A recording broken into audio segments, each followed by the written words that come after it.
S'il me fallait parler d'une merveille de Dieu dans ma vie, je crois qu'il me faudrait parler de Dieu comme celui qui nous attend toujours au tournant. En effet, notre Dieu est un Dieu qui se donne, qui veut se donner, et j'ai pu expérimenter combien à chaque étape de notre vie, Dieu veut se donner et se donne à la mesure de notre désir, à la mesure dont on le cherche. Bien sûr, cela commence par la prière qui exprime notre désir de le trouver,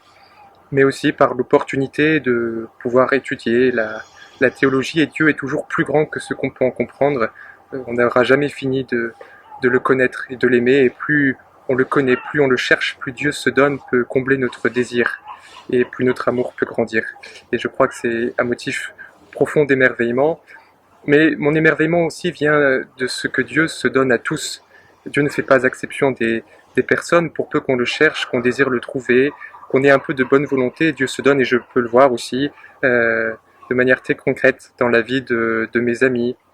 dans la vie aussi de ceux que je rencontre en paroisse. Voilà, Dieu se donne à tous, sans exception, s'il ne se réserve pas à une élite. Et pour peu qu'on ait le désir de le trouver, Dieu peut combler largement les désirs de notre cœur. Et s'il me fallait enfin exprimer aussi une prière,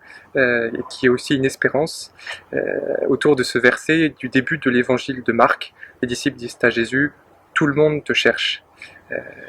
Voilà, donc ce que je souhaite, c'est que nous n'oublions jamais, envers et contre tout, même si parfois le quotidien nous semble maussade et petit, qu'au fond de chaque homme il y a un cœur qui cherche Dieu, et que Dieu peut combler ce cœur, peut combler le désir de tous les hommes de ce monde.